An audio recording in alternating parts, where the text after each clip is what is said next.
Mula kay Kian Thoughts mga kapatid, actual video, leader ng Hamas. Yun na nga no, itinumba na ng Israel mga kapatid, Amerika, binomba na ang Yemen.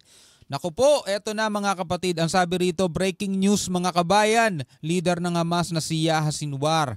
No, tigok na daw mga kapatid. No, napanood na natin yan sa ibang balita pero eto bigyan natin ng reaction video, commentary, etong videong to mula kay Kian Thoughts. Bago natin to simulan, huwag mong kalimutan mag-subscribe. Click mo na rin ang notification bell at syempre ganun din sa channel ni Kian Thoughts. Mga kapatid, nakalagay po ang link sa ibaba. Huwag na natin patagalin pa. Panoorin na natin to mga tol.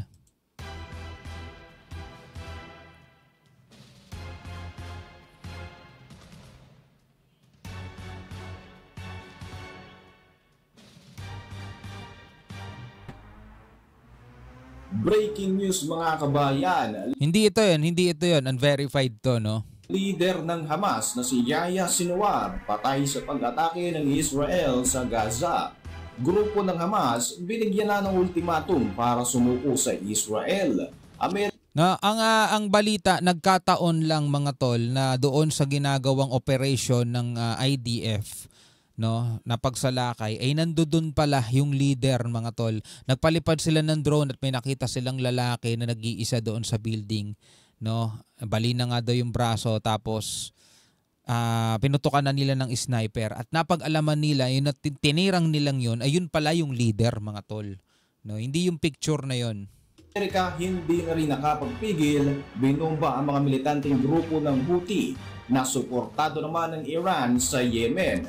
Imbakan ng armas ng Houthi rebels, winasak na ng Estados Unidos. Nako. Samantala, Hezbollah nagmamakaawa na para sa isang tigil putukan, pero ang Israel gustong durugin ng todo ang militanteng grupong nakabase sa Lebanon. Ako po si Roy Z and welcome sa Kian Thoughts. Kung hilig mo ang mga ganitong videos, mag-like at mag-subscribe para lagi kang updated sa mga susunod na upload. Ito yun, dito sila nagsasagawa ng kanilang operation dito sa Rafah City sa Gaza. Nagkataon na nandirito rin pala yung leader na yun ng Hamas.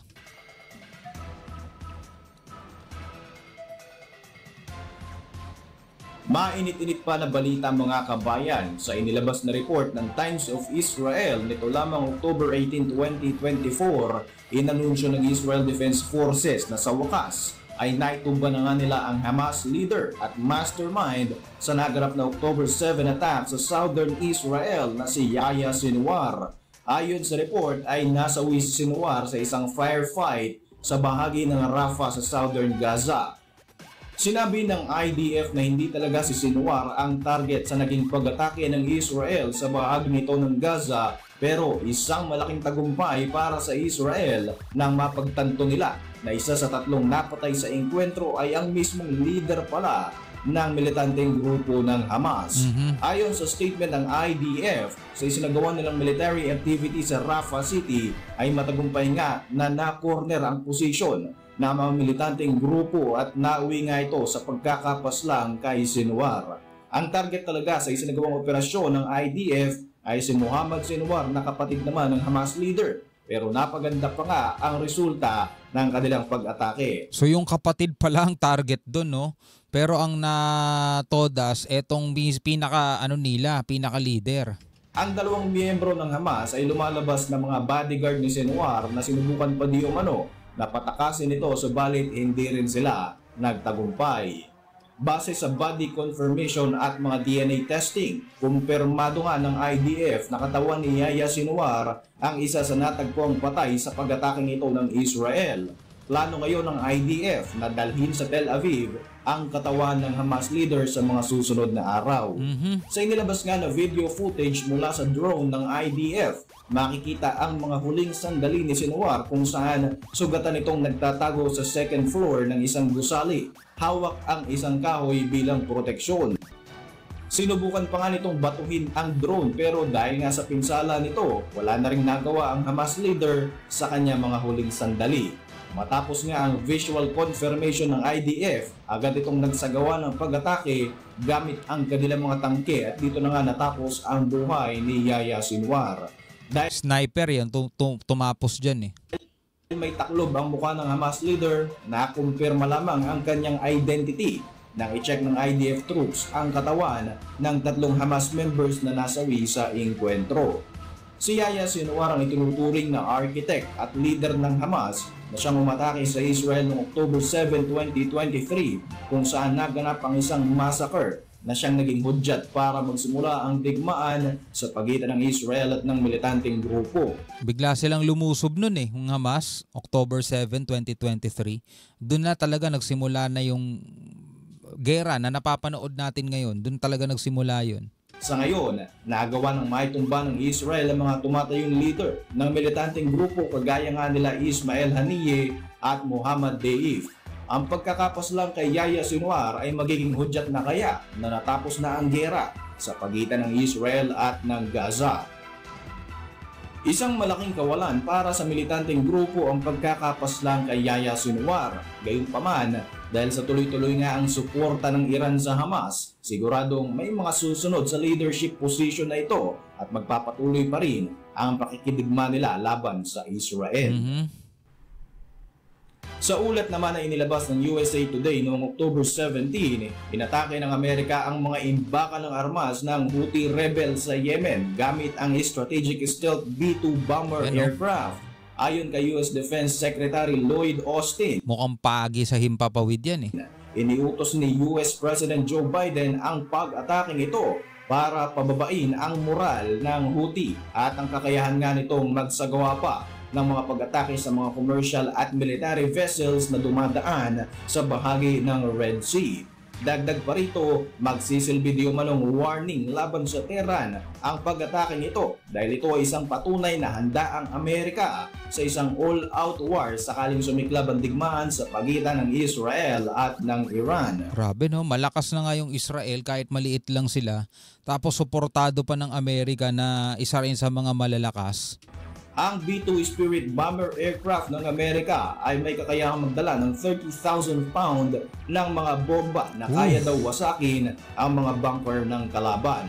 Wala namang naiulat na casualty sa pag-ataking ito ng Amerika, pero ayon sa mga top defense official ng US, nagawa nilang wasakin ng halos 6 na weapons storage location na kinokontrol ng Houthi sa Yemen gamit ang kanilang precision strike na bomber aircraft. Kabilang sa mga lokasyon na tinarget ng US, ang Sanaa na kabisera ng Yemen at ang Sadaa City. Ito ang mga lokasyon kung saan itinatago ng Houthi rebels ang kanilang mga conventional weapons na ginagamit nila sa pag-atake sa mga dumadaang barko sa bahagi ng Red Sea at Gulf of Aden. Noong September 2024, sinabi rin ni Lloyd Austin na inatake ng Houthi ang isa sa mga US Navy ship, pero agad namang napabagsak ng US troops ang mga ginamit na armas ng Yemen-based militia.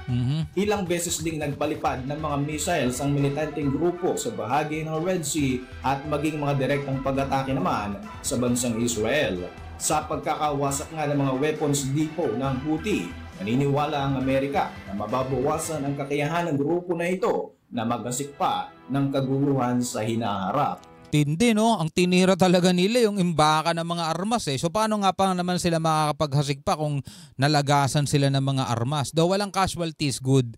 Pero syempre, nabawasan talaga sila ng kakayanan. Diba? Yun ang tinarget na gamit nga yung B-2.